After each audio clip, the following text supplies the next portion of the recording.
వీక్షకులకు స్వాగతం. నమస్కారం. పరకామణి దొంగతనం కేసులో హైకోర్టు కీలక వ్యాఖ్యలు చేసింది. ఆ వ్యాఖ్యలు ఏంటి, హైకోర్టు మాట్లాడిన మాటల్లో అర్థాలు ఏంటి తెలుసుకునే ప్రయత్నం చేద్దాం. విశ్లేషించడానికి మనతో కూడా ఉన్నారు సోషల్ యాక్టివిస్ట్ శ్రీలీల గారు. వారిని అడిగి మరిన్ని విశేషాలు తీసుకుందాం. నమస్తే శ్రీలీల. నమస్తే అండి. పరకామణి దొంగతనం కేసులో హైకోర్టు కీలక వ్యాఖ్యలు చేసింది. ఆ వ్యాఖ్యలను ఎట్లా విశ్లేషిస్తారు? ఇక్కడ కరెక్టేనండి. ఇప్పుడు ఈ రోజున రవికుమార్ అసలు ఎందుకు వెళ్ళాడు అక్కడికి? మేము లోక్ అదాలత్లో చెట్టు కింద పంచాయతీ చేసేసుకున్నాము, మేము దొంగలము, మేము పంచుకున్నామని. ఎవడబ్బా సొమ్మని పంచుకుంటారు? రవికుమార్ ఇంట్లోదా, లేకపోతే ఈవోలుగా, లేకపోతే చైర్మన్లుగా ఉన్న వాళ్ళ ఇంట్లో సొమ్ము? అది కాదు కదా. వీళ్ళ మెళ్ళలో గొలుసులా, వీళ్ళ పిల్లల మెళ్ళల్లో గొలుసులా కాదు. నిన్న జగన్మోహన్ రెడ్డి గారు ఏముంది, చిన్న దొంగతనం. నిజమే, జగన్మోహన్ రెడ్డి గారికి అది చిన్న దొంగతనమే. అంటే లక్షల కోట్లు దోచుకున్నాడు కదా, అందుకే చిన్న దొంగతనం. అది ఆయనకు చిన్న దొంగతనమే. కానీ భక్తులు ఎంతో భక్తితోటి, వాళ్ళు స్వామివారి మీద గౌరవంతో, మరి వాళ్ళ ఏదైతే కోరికలు స్వామివారు నెరవేర్చారో, ఇదిగో స్వామి మేము ఇది ఇస్తామని చెప్పి ప్రేమతో స్వామికి కానుకలు సమర్పిస్తారు. అది దొంగలు కొట్టేస్తే ఎలా ఉండిద్ది? ఇంత దుర్మార్గంగా ప్రవర్తించడమే కాకుండా మీరు పంచాయతీ చేయించుకొని ఇంకా నిస్సిగ్గుగా కోర్టుకు వెళ్ళి అయిపోయింది కదా మళ్ళీ ఏంటి కేసు అని అడుగుతున్నారు. చూడండి, అసలు దొంగలనాలా వీళ్ళని దొంగలనాలా కూడా అర్థం కాని పరిస్థితి. అంటే ఆ కేసుని చిక్కుముడి వేయటం, ప్రొలాంగ్ చేయడానికి చూస్తున్నారు. పరకామణి కేసు హైకోర్టు పర్యవేక్షణలో ఉంది. ఎవరికి సంబంధం? హైకోర్టే పర్యవేక్షిస్తుంది. హైకోర్టు పర్యవేక్షించే కేసుని వీళ్ళు పలకం చేసి మాట్లాడటం, చిన్న దొంగతనం కదా అని అంటాం. దానికి హిందూ సంఘాలు స్పందించకపోవటం, స్వామీజీలు మాట్లాడకపోవటం చాలా వింతగా విడ్డూరంగా ఉంది. నేను జగన్మోహన్ రెడ్డి పరకామణి కేసుని చాలా తేలిక తీసి పారేశాడు. దేవుడు సొమ్మే కదా, $9 దొంగతనం చేస్తే తప్పేంటి అని ప్రశ్నిస్తున్నాడు. అలాంటి జగన్మోహన్ రెడ్డి లాంటి దుర్మార్గుణ్ణి హిందూ సంఘాలు ప్రశ్నించకపోవడం, నిలదీయకపోవడం కూడా తప్పిదమే. మొన్న రాజమౌళి గారు ఏదో మాట్లాడారని చెప్పేసి ప్రతి ఒక్కరు రెచ్చిపోయారు కదా. మరి ఈ రోజున వైఎస్ జగన్మోహన్ రెడ్డి గారు ప్రెస్ మీట్ పెట్టి, నిన్నగాక మొన్న తెలంగాణ సీఎం రేవంత్ రెడ్డి గారు ఏదో మాట అన్నారని చెప్పి ఇక్కడ కూడా గోలగోల చేశారు. మరి ఇవాళ జగన్మోహన్ రెడ్డి స్వామివారిని ఆ రకంగా కించపరుస్తూ మాట్లాడితే, ఆ పరకామణి గురించి అసహ్యంగా మాట్లాడుతూ ఉంటే హిందువుల మనోభావాలు దెబ్బతిన లేదు, స్వామీజీలు ఎక్కడ తొంగున్నారో తెలియదు, హిందూ సంఘాలు ఏం చేస్తున్నాయో తెలియదు. అంటే వీళ్ళకు కూడా జగన్ రెడ్డి అంటే భయం అంటారా? భయం లేదండి. వీళ్ళకేం భయం? ఎందుకు భయం? ఎందుకు భయపడాలి? మరి ఎందుకు మాట్లాడట్లా ఈ రోజున? అదే కదా, ఈ రోజున ప్రతి ఒక్కరి క్వశ్చన్ అదే. మీరందరూ కూడా ఏ చిన్న మాటకు కూడా విరుచుకుపడి లేని రాద్ధాంతాన్ని సృష్టించి గందరగోళం చేసే మీరు, ప్రశ్నించే మీరు, ఈ రోజున జగన్మోహన్ రెడ్డి గారిని ఎందుకు ప్రశ్నించట్లేదు? ఈ రోజున అసలు జగన్మోహన్ రెడ్డి గారికి మాట్లాడే హక్కు ఎక్కడ ఉందండి? సతీ సమేత మీరు కూడా జగన్మోహన్ రెడ్డి గారు అనవసరంలా, జగన్ రెడ్డి అంటే చాలు, గారు తీసేయండి. నిన్న భువనేశ్వరి గారిని ఏకవచనంతో మాట్లాడుతున్నాడు జగన్మోహన్ రెడ్డి. ఇప్పుడు ఆవిడ పేరెత్తే అర్హత లేని జగన్మోహన్ రెడ్డి భువనేశ్వరి అంటున్నాడు. అంటే ఇక్కడ అసలు మనిషి పుట్టిన తర్వాత మానవత్వం అనేది, మంచితనం అనేది, గౌరవం అనేది లేని దాంట్లో ఉన్నాడు ఆ మనిషి. నిజంగా ఏ విధంగా లెక్కగట్టాలో, దేనికి జమగట్టాలో కూడా తెలియని పరిస్థితి. ఒడ్లు గింజలు పుచ్చిపోతాయని జగన్మోహన్ రెడ్డి పుట్టాడు. అంతకుమించి అతని వల్ల ఉపయోగమే లేదు. అంటే నిన్న ఆయన ప్రెస్ మీట్ వింటుంటే ఒక్కొక్కరికి రక్తం మరిగిపోయే పరిస్థితి. మరి ఈ రోజున 24 hours గడిచిపోతున్నా కూడా ఎవరు ఎందుకు స్పందించట్లేదు? దాని మీద ఎందుకు క్వశ్చన్ చేయటం లేదు? మరి జగన్మోహన్ రెడ్డి గారి కాలర్ పట్టుకొని బయటికి ఎందుకు లాగట్లేదు? ఈ రోజున చూస్తే వీళ్ళు దొంగతనం చేయటం, రాజీ చేసుకోవటం, పంచాయతీలు చేసుకోవటం, ఆయన ఆస్తులు వీళ్ళే దొంగతనంగా రాయించుకోవటం అయిపోయి మళ్ళా కోర్టుకు వెళ్ళి ఏంటి ఇంకా కేసు అని అడిగే స్థాయిలో ఉన్నారంటే మరి జగన్మోహన్ రెడ్డి గారు దానికి ఎంత సపోర్ట్ ఉన్నారు? ఈయన ఎన్ని డాలర్లు వాళ్ళ దగ్గర నుంచి తీసుకున్నాడు? కోట్లే. అంతే కదా. ఆ రోజు $9,000 దొంగతనం చేస్తే పట్టుబడ్డాడండి. అవును. సిఐ ఆయన ఒక్కసారి కాదు కదండి. పెద్దజీరు మఠం నుంచి అక్కడున్న మేనేజర్ ఎవరైతే ఉన్నారో ప్రతిసారి ఒకే వ్యక్తిని ఎందుకు పంపిస్తున్నాడు అనేది క్వశ్చన్. దొంగతనం చేయడానికే. మరి ప్రతిసారి అతనే వస్తున్నప్పుడు ఎందుకు ఐడెంటిఫై చేయలేదు వీళ్ళు? ఐడెంటిఫై చేసిన తర్వాత ప్రతిసారి నువ్వే సంతకాలు ఉంటాయి కదా అక్కడ రిజిస్టర్లో, ఎవరు వస్తున్నారు ఎవరు పోతున్నారు అనేది. ప్రతిసారి కూడా వేరు వ్యక్తులను పంపించాలనేది ఉంది కదా రూలు. మరి ఎందుకు ప్రతిసారి ఒకే వ్యక్తిని పంపించినప్పుడు వీళ్ళు సైలెంట్గా ఉన్నారు? అంటే మీకు కూడా దాంట్లో పార్ట్నర్షిప్ ఉందని. అంటే దొంగతనం చేయడంలో అతనికి బాగా మెళుకువలు ఉన్నాయి. పైగా భువన కరుణాకర్ రెడ్డి శిష్యుడు అనుకుంటా, వైవి సుబ్బారెడ్డి కూడా బాగా తెలుసు, జగన్మోహన్ రెడ్డి కూడా వాటా ఉంది. అందుకే దాన్ని చల్లార్చడానికి రాజీ నెపంతో 14 కోట్లు అంత ఇప్పించి 150-200 కోట్లు వీళ్ళు తినేశారని చెప్పి కూడా ప్రచారం జరుగుతూ ఉంది. అవును. అంటే ఇక్కడ భగవంతుని మీద జగన్మోహన్ రెడ్డి గారు ఈ రోజున భయం భక్తి అని చెప్పి కొత్త మాటలు మాట్లాడుతుంటే, వెంకటేశ్వర స్వామికి ప్రపంచవ్యాప్తంగా భక్తులు ఉన్నారని మాట్లాడుతుంటే చాలా సిగ్గుచేటుగా ఉంది వినటానికి. ఎందుకు అంటే నీకు ఆ భయం భక్తి ఉండి, నీకు ఆ వెంకటేశ్వర స్వామి అంటే నీకు ప్రేమ ఉంటే, ప్రపంచవ్యాప్తంగా భక్తులు ఉన్నారని నీవు సీఎంగా ఉన్నప్పుడు నీకు తెలియదా? మరి స్వామివారికి పట్టు వస్త్రాలు నువ్వెంత అగౌరవంగా ఇచ్చావు? గౌరవంగా సతీ సమేతంగా వెళ్ళిచ్చావా? ఇయ్యకపోగా నీ ఇంట్లో నువ్వెలా శ్రీవారి గుడిని సెట్టింగ్ చేయించావు? నువ్వు మాట్లాడుతున్నావా ఈ రోజున? నువ్వు చెప్తున్నావా? మరి ఇలాంటి వ్యక్తులు చెప్తుంటే వినాల్సిన పరిస్థితి, దౌర్భాగ్యం ఏర్పడింది ప్రజలకి. వీళ్ళు కూడా ఈ రోజున తల్లి వయసున్న వ్యక్తుల్ని, సాటి స్త్రీని, కనీసం స్త్రీగా అయినా సరే మనం షర్మిల గారని, సునీత గారని ఈ విధంగా మాట్లాడుతుంటే జగన్మోహన్ రెడ్డి గారికి సోయలేదా? అంటే అంత కండకావరమా? కళ్ళు నెత్తికెక్కినాయా? ఏం అర్థం కావట్లేదా? మహిళల్ని ఏ విధంగా మనం ఈ రోజున ఏమైపోయారు వీళ్ళందరూ? వరూది కళ్యాణి గారు కానివ్వండి, లేకపోతే వాళ్ళ భారతిరెడ్డి గారు.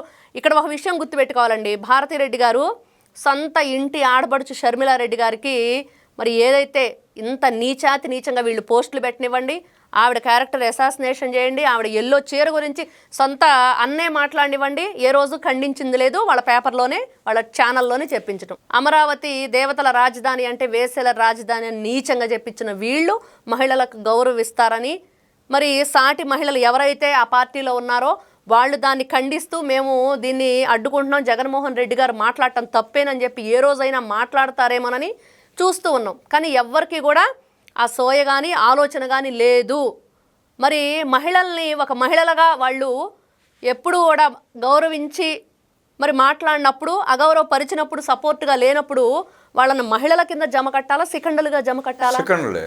మహిళలు ఎట్ట అవుతారు? సెకండ్ల కింద జమ కట్టండి. మరి అంతే. ఎందుకంటే కడుపు రగిలిపోతుంది.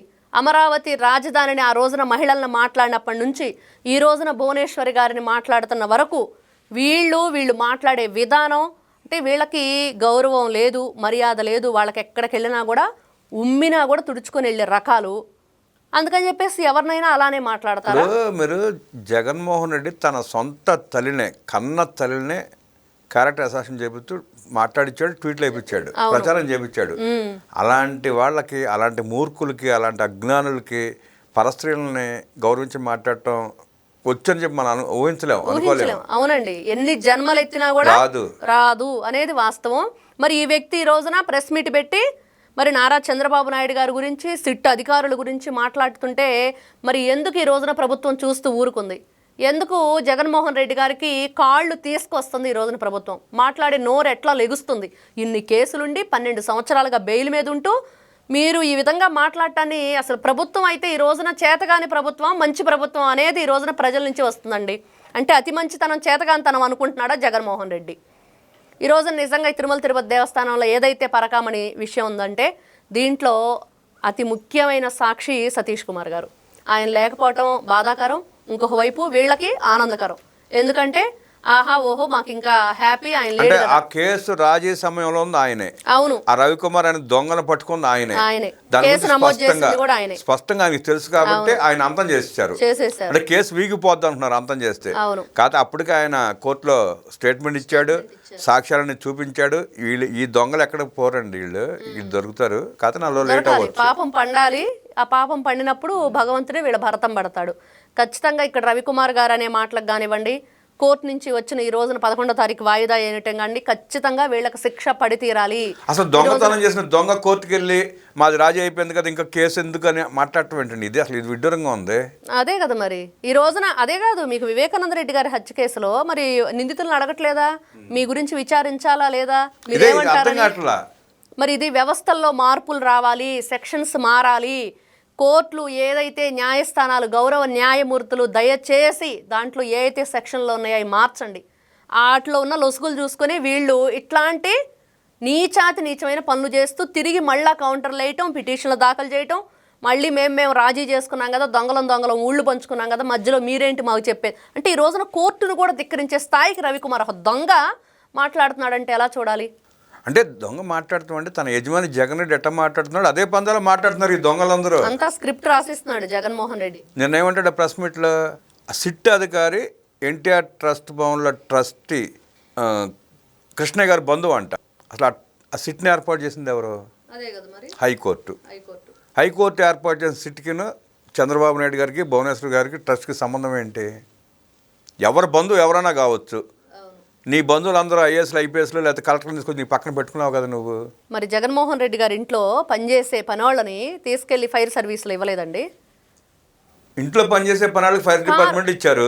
కారు డ్రైవర్ల భార్యలతోటి ఏపీపీఎస్సీ ఎగ్జామ్ పేపర్లు కరెక్షన్ చేయించారా లేదా? ఒక్కరాక్షలో పనిచేసే వాళ్ళందరికీ తీసుకెళ్లి స్కిల్ డెవలప్మెంట్ కార్పొరేషన్ లో ఉద్యోగాలు ఇచ్చి జీతాలు ఇచ్చాడు. ఫైబర్ నెట్ లో కూడా ఇచ్చాడు కదా. ఫైబర్ నెట్ లో కూడా ఇచ్చాడు. కోట్ల రూపాయలు దోచుకొని ఈ రోజున ఏ మాత్రం కొంచెం కూడా కొంచెం అంటే బెరుకు కానీ భయం కానీ, అంటే దొంగలు ఈ విధంగా మాట్లాడతారని గతంలో పోతులూరి వీరబ్రహ్మేంద్ర స్వామి కాలజ్ఞానంలో రాసిన అన్ని కూడా ఈ రోజు నిజమవుతున్నాయి అంటే జగన్మోహన్ రెడ్డి గారు నిలువెత్తు సాక్ష్యంగా రాజ్యమేలుదురు. అది ఆయన ఎప్పుడో 16వ శతాబ్దంలో రాశాడు దాన్ని, దొంగలు రాజ్యమేలుదురు అని.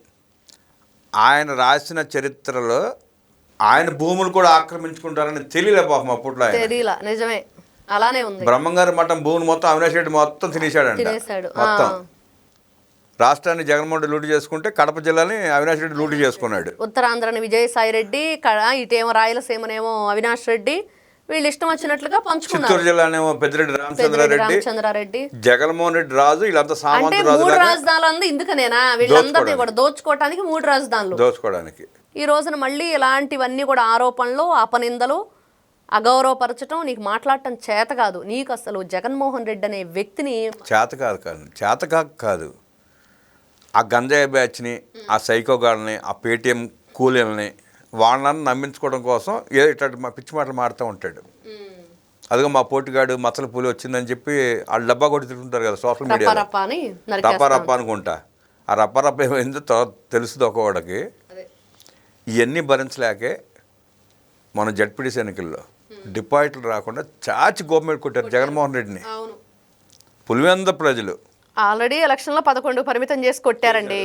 దానికే ఆ చెంప వాసిపోయి అసెంబ్లీకి వెళ్తే ప్రజలు ఎక్కడ చూస్తారు? ఓడించినా కూడా జగన్మోహన్ రెడ్డి జ్ఞానం రాలేదు, బుద్ధి మారలేదు, ఇలాగే చెత్తవాగుడు వాగుతున్నాడు, చెత్త పనులు చేస్తున్నాడని చెప్పి పులివెందలో జడ్పీటీసీ ఎన్నికల్లో ఆ పులివెందల ప్రజలే చాచి గోప మీద కొట్టారు.